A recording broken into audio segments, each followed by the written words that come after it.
There stands the overhanging wood on the steep mountain, old trees with holes and cracks like snouts, mouths, and ears, like beam sockets, like goblets, grooves in the wood, hollows full of water.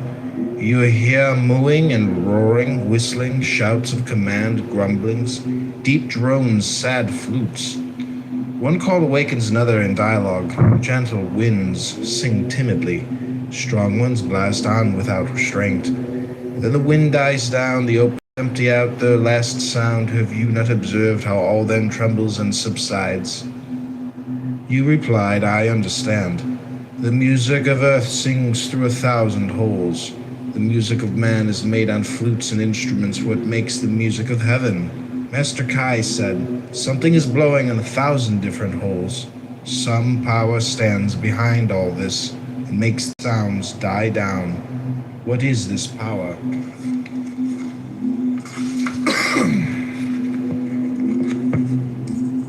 Great knowledge sees all in one. Small knowledge breaks down into the many.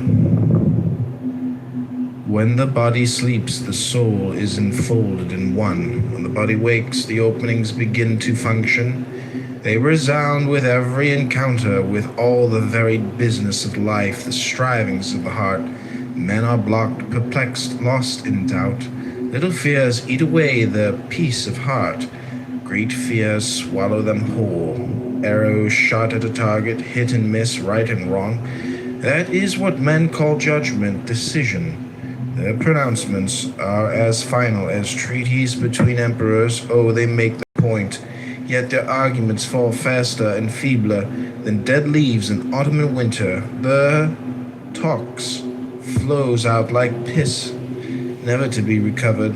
They stand at last blocked, bound, and gagged, choked up like old drain pipes. The mind fails, it shall not see light again. Pleasure and rage, sadness and joy, hopes and regrets, change and stability, weakness and decision, impatience and sloth, all are sounds from the same flute, all mushrooms from the same wet mold.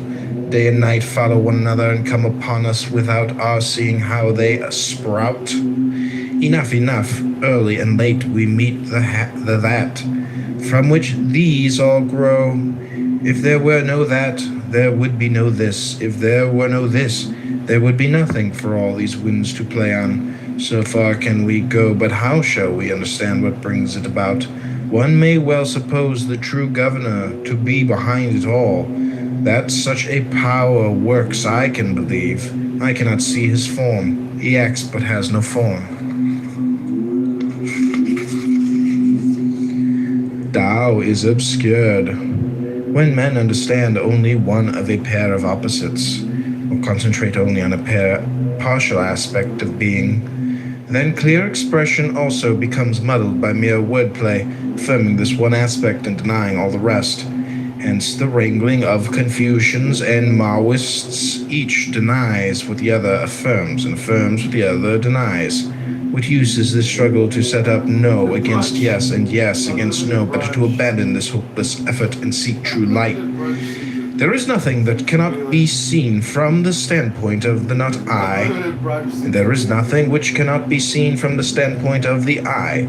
If I begin by looking at anything from the viewpoint of the not I, then I do not really see it, since it is not I that sees it. If I begin from where I am and see it as I see it, then it may also become possible for me to see it as another sees it. Hence the theory of reversal, that opposites produce each other, depend on each other, and complement each other. However this may be, life is followed by death, death is followed by life. The possible becomes impossible, the impossible becomes possible. Right turns into wrong, and wrong into right. The flow of life alters circumstances, and thus things themselves are altered in their turn.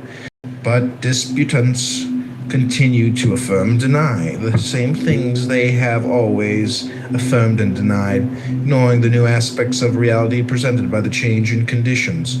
The wise man, therefore, instead of trying to prove this or that point by logical disputation, sees all things in the light of direct intuition. He is not imprisoned by the limitations of the eye, for the viewpoint of direct intuition is that of both I and not I, as he sees that on both sides of every argument there is both right and wrong. He also sees that in the end they are reducible to the same thing once they are related to the pivot of Tao. When the wise man grasps this pivot, he is in the center of the circle, and there he stands while yes and no pursue each other around the circumference. The pivot of Tao passes through the center where all affirmations and denials converge. He who grasps the pivot is at the still point from which all movements and oppositions can be seen in the right relationship. Hence he sees the limitless possibilities of both yes and no, abandoning all thoughts of imposing a limit or taking sides. He rests in direct intuition. Therefore I said, better to abandon disputation and seek the true light. 3 in the morning, when we wear out our minds stubbornly clinging to one partial view of things, refusing to see a deeper agreement between this and its complementary opposite, we have what is called 3 in the morning. What is this 3 in the morning? A monkey trainer went to his monkeys and told them, as regards your chestnuts, you are going to have 3 measures in the morning and 4 in the afternoon. At this they all became angry, so he said, all right, in that case I will give you 4 in the morning, 3 in the afternoon. This time they were satisfied. The 2 arrangements were the same in that the number of chestnuts did not change, but in one case the animals were displeased and in the other they were satisfied. The keeper had been willing to change his personal arrangement in order to meet objective conditions. He lost nothing by it. The truly wise man, considering both sides of the question without partiality, sets them both in the light of Tao. This is called following 2 courses at once.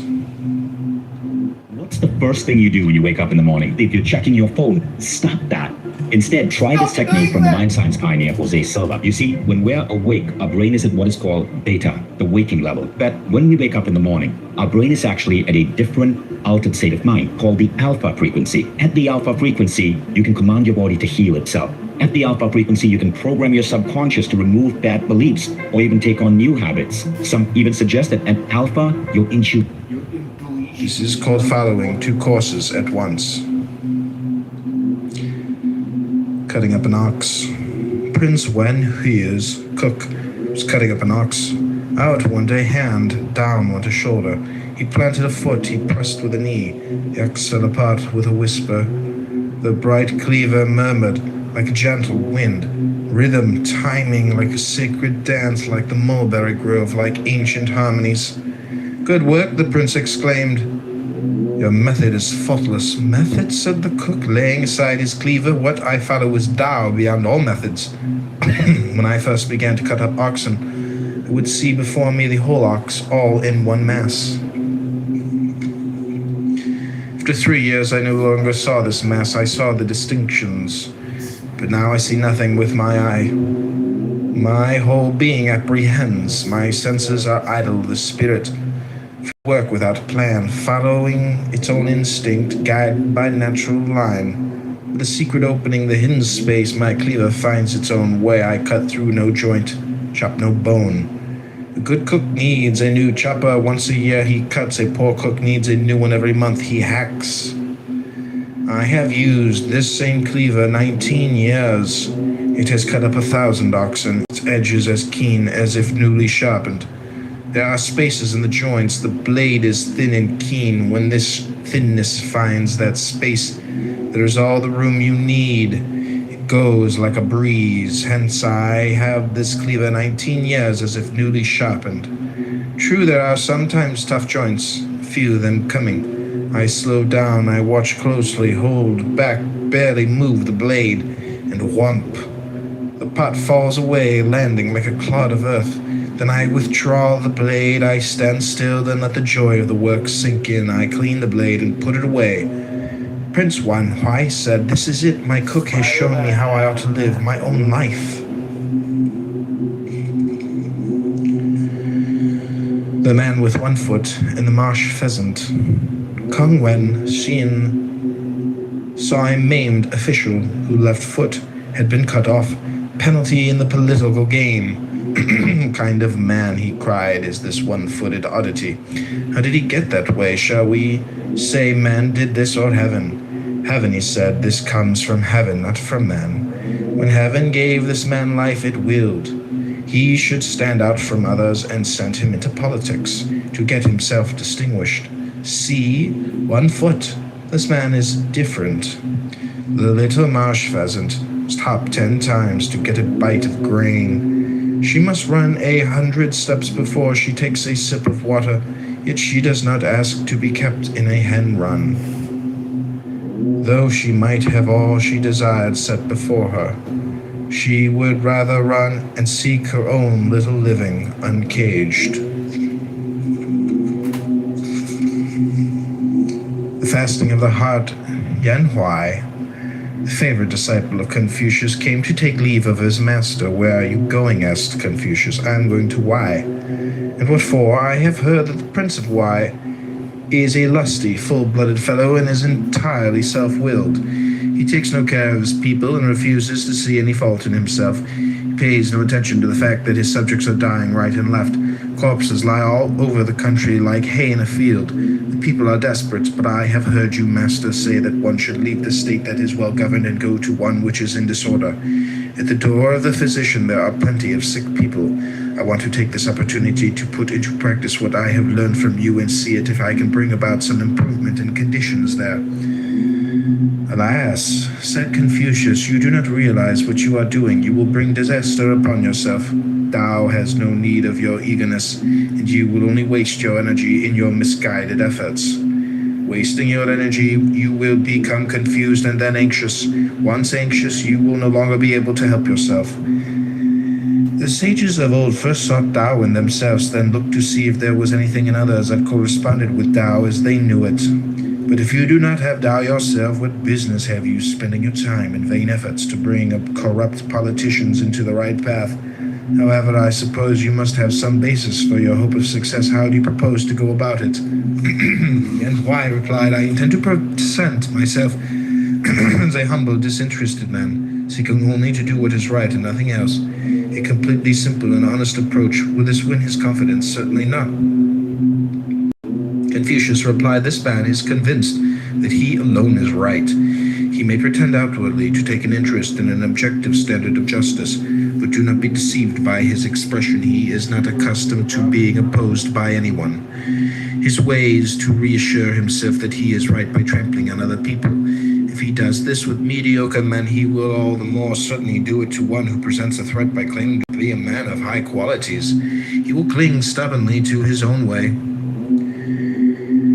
He may pretend to be interested in your talk about what is objectively right, but interiorly he will not hear you, and there will be no change whatever. You will get nowhere with this." Yan Huai then said, "Very well, instead of directly opposing him, I will maintain my own standards interiorly, but outwardly I will appear to yield. I will appeal to the authority of tradition, to the examples of the past. He who is interiorly uncompromising is the son of heaven, just as much as my ruler. I will not rely on any teaching of my own, and will consequently have no concern about whether I am approved or not. It will eventually be recognized as perfectly disinterested and sincere. They will all come to appreciate my candor, and thus I will be an instrument of heaven in their midst. In this way, yielding in obedience to the prince as other men do, bowing, kneeling, prostrating myself as a servant should, I shall be accepted without blame. Then others will have confidence in me, and gradually they will make use of me, seeing that I desire only to make myself useful and to work for the good of all men. Thus I will be an instrument of men. Meanwhile, all I have to say will be expressed in terms of ancient tradition. I will be working with the sacred tradition of the ancient sages. Though what I say may be objectively a condemnation of the prince's conduct, it will not be I who say it, the tradition itself. In this way I will be perfectly honest, and yet not give offense. Thus I will be an instrument of tradition. Do you think I have the right approach? Certainly not, said Confucius. You have too many different plans of action. When you have not even got to know the prince and observed his character, at best you might get away with it and save your skin, but you will not change anything whatever. He might perhaps superficially conform to your words, but there will be no real change of heart. Yen Huai then said, "Well, that is the best I have to offer. Will you, Master, tell me what you suggest?" "You must fast," said Confucius. "Do you know what I mean by fasting? It is not easy, but easy ways do not come from God." "Oh," said Yen Huai, "I am used to fasting. At home we were poor. We went for months without wine or meat. That is fasting, is it not?" "Well, you can call it observing a fast if you like," said Confucius, "but it is not the fasting of the heart." "Tell me," said Yen Huai, "what is fasting of the heart?" Confucius replied, "The goal of fasting is inner unity. This means hearing but not with the ear, hearing but not with the understanding, hearing with the spirit, with your whole being. The hearing that is only in the ears is one thing, the hearing of the understanding is another. But the hearing of the spirit is not limited to any one faculty, to the ear or to the mind. Hence it demands the emptiness of all the faculties, and when the faculties are empty, then the whole being listens. There is then a direct grasp of what is right there before you that can never be heard with the ear or understood with the mind. Fasting of the heart empties the... You don't need a speaker. Your phone's real volume is locked. I'm about to show you a secret that the Android industry...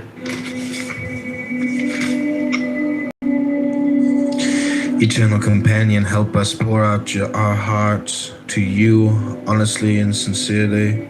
With these prayers as our guide, help us feel close to you, dear God. Life makes warriors of us all. To emerge the victors, we must arm ourselves with the most potent of weapons. That weapon is prayer.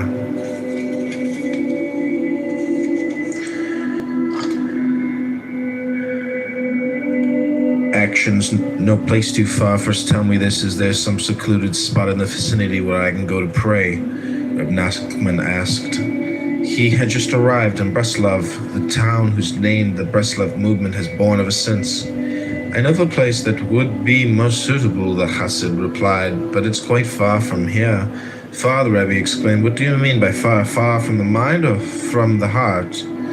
Reb Nachman later taught, "When your heart yearns, distance is no obstacle. In praise my God I work and I strive, never knowing if I will succeed. You and only you can give hope to my dreams. With your help I am spared wasted efforts. With your blessing all hardship I endure can bear fruit. You and only you are the key to success in all that I do. Courage to grow, Almighty God, source of all the energy of life. Without you I am helpless. Give me the courage, the physical drive, the emotional energy, and the spiritual will to risk in order to grow, to welcome every challenge as my life unfolds." Full life. O life of the world, grant me a full life, a life which may be considered long because it has been filled with right living, and considered rich because it has been filled with holy acts. Making ends meet, source of all sustenance, sustain me nowadays, or even living simply, working only to acquire life's most basic necessities demands so much. In the black, help me see my way out of this monstrous tangle of debts, the inevitable outlay for my children's needs, those overwhelming expenses and bills, those inescapable medical expenditures, but most of all, dear God, help me keep my account with you in the black. Body and soul, Holy One, grant me the strength to cast off the spiritual sluggishness and indifference which encumber my body. Let my body, together with my soul, soar ever closer to you. Teaching by being, dear God, teach me to embody those ideals I would want my children to learn from me. Let me communicate with my children wisely in ways that will draw their hearts to kindness, to decency, and to true wisdom. Dear God, let me pass on to my children only the good. Let them find in me the values and the behavior I hope to see in them. Wholeness and well-being, God of wholeness, God of healing. Envelop us with wholeness and well-being. Heal us in body and soul. Let all the elements of our bodies work together in perfect symmetry and in peaceful harmony. Remove every trace of illness, every hint of infirmity. Send the healing which you alone can bring. Sincerity, O you who are infinitely deep, yet also profoundly simple, help me walk this simple path. Free me from any facade of sophistication, which will only hinder my endless quest to come closer to you. Help me live my life with faith, with sincerity, and with perfect simplicity. Giving, my God, help me become a giver. Help me give and go on giving. You've called on us to be charitable. Show me how. Show me how to give with a pure heart, with an open heart, with a heart filled with joy. Lead me to those who are truly deserving, for giving is so holy an act. Help me find the truly needy and help them find me. True nourishment, dear God, teach me to eat right and to eat for the right reasons. Keep me from eating the wrong foods and from eating more than I should. Let all that I eat nourish me, never weaken or harm me. Let the food I ingest create a perfect balance within me, in my body, mind, and soul. Gaining perspective. Dear God, I need your guidance. Bring perspective to my life.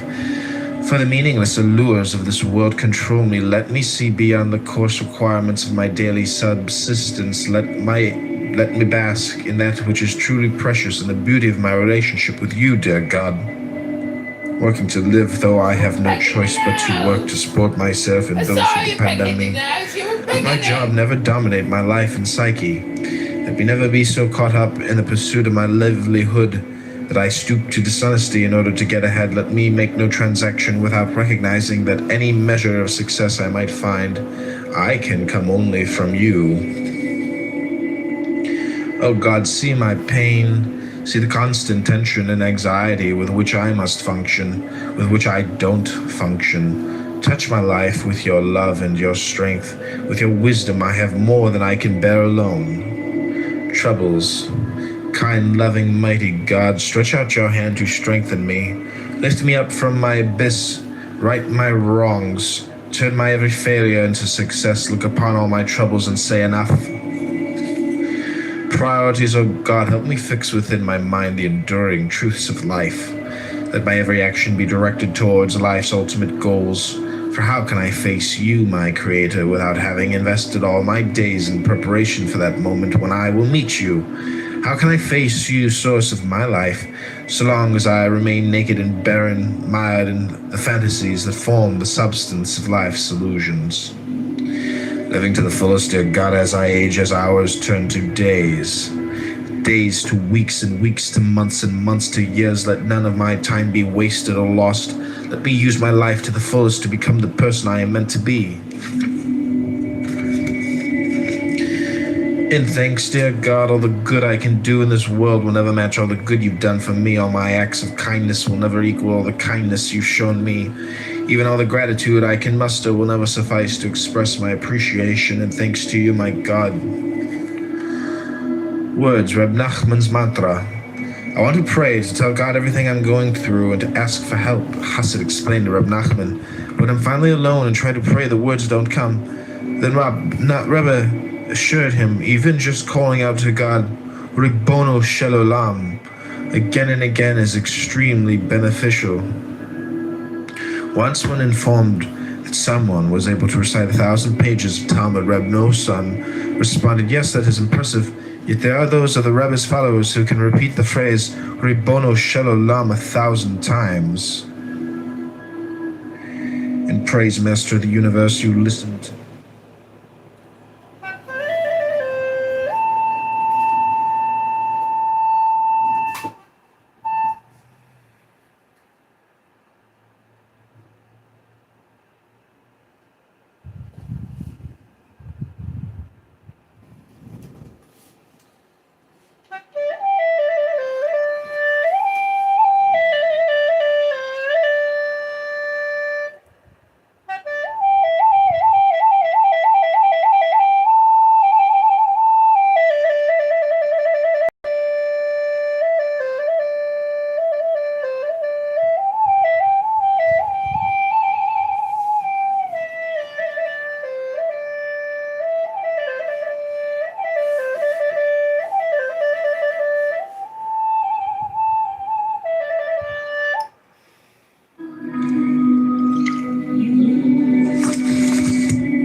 one true word, oh dear God, for once let me call out to you with one true prayer. Let me think one pure thought, cry one genuine cry, pray one absolutely sincere prayer to you, dear God. Prayer for healing, God of wholeness, God of healing, hear our words, accept our prayers, send a special blessing of healing to my son or my daughter, or my mother or my father, among all those of your children who are in need of your healing blessing. Openness, dear God, I want to open myself to you wholly, perfectly, and sincerely. I want to tell you about my doubts, my certainties, my weaknesses, my strengths, my failures, my successes. Breaking down the barriers, God. I want to break down every barrier that separates me from you. I want to lay out before you the parts of myself I'd love and the parts I despise, the parts of myself that are healthy and the parts that need healing, the parts I feel secure enough to speak of, and the insecurities I haven't the courage to share. Crying and sighing, the years have brought more pain than ever I imagined possible. When I cry, loving God, let me cry only to you. When I sigh, let that sigh be a pure, honest expression of a soul yearning for your light. Crying and sighing, let my cries and sighs heal me and restore me and bring me to joy. Let me never again succumb to bitterness or depressing thoughts of God. Show me life's meaning. Effective words, God of wisdom, teach me the right words. Teach me the very words that will touch the hearts and souls of others.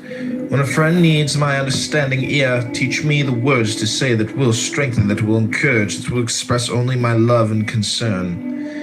Effective silence, God of wisdom, teach me to relate to others with words they need to hear, with words that will never misguide. Teach me, dear God, that often the most effective words are no words at all. Teach me how and when to communicate with that most potent gift of silence. Sensitive speech, God of understanding, guide me, for my own words sometimes baffle me. When I relate to those around me insensitively, when I hurt, embarrass, or insult them, when I speak with a callousness that causes pain, when I lose myself in my own ego, God, pull me back to reality. Help others understand that I too am in pain, and let them be forgiving. Harmful words, oh God, help me avoid every abusive speech. Let no untrue word escape my lips. I pray that I never speak badly of others or speak empty words of flattery. Help me stay away from profanity. Teach me, dear God, when to keep silent and when to speak. And when I speak, oh God, you save me from using your wonderful gift of speech to humiliate or hurt anyone. Lies, ruler of the world, grant me truth. Spare me from the lies of others. Help me stop myself from lying to others. Save me from lying to myself and spare me from the lies of my own illusions. Oh God, never let me live a lie, even for only a moment. Holy sounds, oh God, your creation resonates with holy sounds. Let me hear them all. Let them penetrate my heart and rouse my senses. The jangle of a charity box, the voice of a faithful teacher, even the intonation of my own sigh when I cry out to you. All these sounds are holy. Oh God, let my heart hear them and all be uplifted.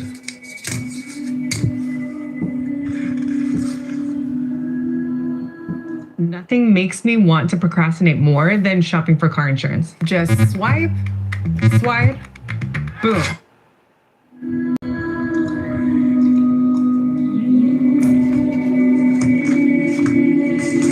And thanks God, ever my only support. You've taught me to pray, to sigh, to cry, to awaken true, meaningful words from deep within, words that strengthen, words that ease my pain and heal my wounds, words that dispel darkness. Thank you, God, for opening my lips and for teaching me to seek you through prayer. Feelings. Praying for what you need, Reb Nachman taught. When it comes to praying for what you need, there is nothing too insignificant to ask of God. Reb Nosson once happened to mention to Reb Nachman some minor convenience that he was lacking, then ask God to give it to you, the Reb advised him. I was completely astounded, Reb Nosson relates. I would never have considered turning to God for something so trivial, which in any case I could have managed without. Noting my surprise, the Reb added, "Tell me, is it beneath your dignity to pray for something so minor? No matter what you need, the best thing you can do is pray for it." In praise, dear God of compassion, your mercies are with me always, every moment of my life. With each breath I take, only you can love me so completely, so unconditionally, so profoundly. If people care for me, it is only because you care for me. If any of my words find their way into the hearts of others, it is nothing more than a reflection of your all-encompassing presence in my life. Compassion-loving God, you who are full of compassion, teach me to be like you. Teach me to be kind and generous and loving, just as you are kind and generous and loving to all your creations. Please help me develop true sensitivity and genuine compassion toward everything in creation. Joy, God, I stand between and battered by the countless manifestations of my own inadequacies. Yet we must live with joy, overcome despair, seek, pursue, and find every inkling of goodness, every positive point within ourselves, and so discover true joy. Aid me in this quest, O God. Help me find satisfaction and a deep, abiding pleasure in all that I have, in all that I do, in all that I am. Positive attitude. Merciful God, let me experience your mercy. Save me from pessimism, from bitterness, and from cynicism. Help me overcome my negative feelings. Help me avoid every form of arrogance, every hint of greed. Loving protection. Loving God, protect me with your love. Prevent others from viewing me with hostility. Never allow the negativity of others to influence my life or affect my destiny. Seeing the good, oh good, it is oh so simple to find the evil, the ugly, the bad. Help me learn to discount all that is negative in the other. Show me the goodness, the beauty, the kindness in everyone I meet. The power of love. Teach me to search for the fine qualities in others, to recognize their immeasurable worth. Teach me to cultivate a love for all your children. No one is without redeeming value. Let the good in me connect with the good in others until all the world is transformed through the compelling power of love. Soulmate, oh loving God, so many in your world live without true love. So many cannot find a soulmate. Have mercy on them, O source of all love. Let every lonely and incomplete soul know the wholeness of being that comes when one finds one's true love. Living in love, God of mercy, God of love, it is sometimes difficult, so painfully difficult to sustain a harmonious home life, to maintain a marriage based on true friendship and love. Let never a hint of argument, frustration, or suspicion cloud our relationship. We needed an extra measure of compassion to understand and to care for one another with genuine sensitivity and with open acceptance. Let abundant peace fill our home. Peace, God, help me learn to cherish peace, to pursue peace, to promote peace. Save me from the need to be always right, which leads only to tension and strife. Oneness, God, help me forge a oneness between myself and others, between myself and my spouse, between myself and my children. Help me forge a oneness of the many selves within me. Help me become one with you.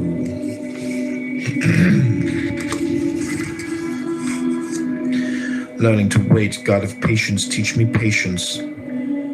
Help me learn to wait for the good that is just around the corner, for the assistance that will soon be within my reach, for the relief that is just a moment away.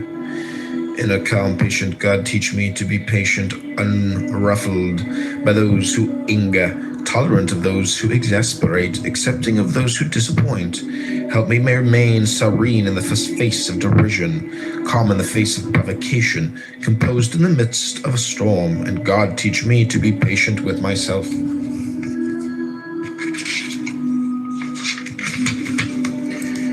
Forgiving God, you alone know how urgently I need to learn to forgive. Help me douse all the anger that burns within me. Free me of resentment against those who have wronged me. Help me abandon all the animosity, all the hostility that clogs my heart. Help me turn my anger into love and my enmity into compassion. God, I never want to become angry. Protect me from my own passions. Don't let me lose myself to small-mindedness, resentment of others. Guard me from turning my temper against anything or anyone, even and especially against myself. A peaceful disposition, teach me, O God, to seek only peace. Save me from every form of argument, controversy, and quarrel. Liberate me from every type of misunderstanding and strife. Where there is no peace, there can be no joy, there can be no love, there can be no true presence of mind. Dear God, let me be mine to share.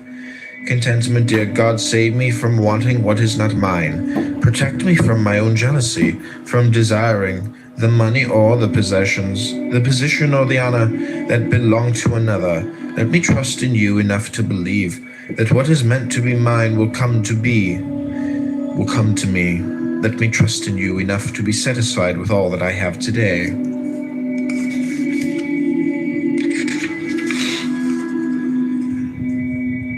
Self-esteem, dear God, let me feel close to you. Grant me satisfaction with my life. Let me rejoice in that closeness, and let me turn with that satisfaction into a sense of self-worth, not one based in arrogance or in feelings of self-importance, but humble, a self-esteem rooted in holiness. Arrogance, dear God, free me of false pride. Free me of the arrogance that accompanies an inflated self-image. Spare me from haughtiness, from the overloaded ego which stems from an empty self. Let me learn to feel good about myself. Let me never feel the need to belittle anyone in order to find value and worth, in order to feel valued and worthy. A haven of joy. Teach me the meaning of joy, dear God, strong, deep, genuine, and pure joy. Don't let me succumb to feelings of sadness, loneliness, and depression. Teach me to turn to you with my every problem, frustration, anxiety, and pain. Accept my broken heart. Heal me and shelter me in a haven of joy. Clapping and dancing, dear God, stir my heart with a spirit of joy. Imbue my arms and my legs with that spirit. For my arms are encumbered and my legs have become heavy with my wrongdoings. Fill me, my God, with the cleansing spirit of holy joy. Enliven all my limbs. Help me raise my hands and clap. Help me lift my feet and dance, dance, dance. Overcoming loss, dear God, suddenly I'm alone, I'm in pain as I search for some source of comfort. The world so full, so bustling, seems so empty now. It's cold and it's frightening. In this hollow that is me, in this hollow that once brimmed with confidence and joy. God pulled me back to the world of the living, back to a life of action and human relationships. And thanks, loving, caring God, all that happens in fulfillment in my life come only from you. Knowing how absolute in my dependence on you, I find peace of mind. Your presence suffuses my life, caressing me with hope, joy, and love. I've tasted your love, I've known your compassion, experienced your patience, and I am filled with gratefulness. Thoughts. An entirely new world. It is impossible to describe how wonderful it was in those early years, Reb Nachman said to the Hasid. They were strolling through the outskirts of the village where the Reb had spent the first years of his marriage worshipping and serving God in relative anonymity. With each step I took in these fields, praying and calling out to God, I experienced yet another taste of paradise. On another occasion, Rabbi Nachman described what it was like returning home after a day spent crying his heart out to God in the fields or forest. Coming back, everything appeared different to me. The world seemed entirely new. In praise, O God, I only begin to realize how very much you've done for me. I must now internalize the understanding that everything that happens to me, everything is an expression of your everlasting love, of your concern for my ultimate good. God, as I recognize all your goodness, as your kindness fills my thoughts, I sing your praise. Light of awareness. God, let me comprehend all that I see with the light of awareness. Let me understand whatever touches my life in a deep and intimate way, in a way that embraces both the adult and the child within me. Enveloped in faith, my God, you and only you know how strongly I want to believe in you, to put all my faith in you alone. Help me make this desire a reality. Help me perceive your presence and draw strength from it. Every moment of my life, through every trial I face, let that recognition bolster my faith in you wherever I go, whatever I do. Accepting God's justice, God, help me see. Help me understand all that I see in the light of your truth, in the light of your ultimate justice. When I see the success of the wicked, help me realize that it is but an illusion. Nothing authentic, nothing real. Real success, true good, absolute happiness are found only with you, dear God of truth, and one day I will see it, experience it, and know it. Overcoming doubts, my vision is distorted. Loving God of truth, I want to see clearly, but my heart leads me through twisted, convoluted paths of misunderstood impressions. Straighten those paths so that I can strengthen myself in the conviction of my beliefs. Learning life's lessons. Dear God, let my heart grasp the profound wisdom with which you created the world. Let me understand that life's difficulties are in fact her opportunities. Life's endings are also her beginnings. Life's disappointments are her finest teachers. Learning life's lessons, dear God, let my heart grasp the profound wisdom with which you created me. Help me understand that my vulnerabilities, in fact, open me to growth. My limits draw me to new frontiers. My very failures teach me to succeed. Perceptions, body and soul, Holy One, grant me the wisdom to bring harmony to the alliance of my body and soul. Let them rise together in my devotion to you. My soul perceives your light. Let my body discern it too. My soul sounds your praise. Let my body sing it too. Focus prayer, oh dear God. I want to pray, but the distractions are never ending. Please help me overcome them. Help me be wholly focused for once. Help me pray only true, totally heartfelt words to you, dear God. Wise counsel, oh God. How can I make my way through the confusion and uncertainty that cloud so much of what I do? Guide me to wise teachers and mentors whose advice is pure and in tune with your will. Guide me to true friends whose counsel is caring and promotes my best interests. Guide me to clear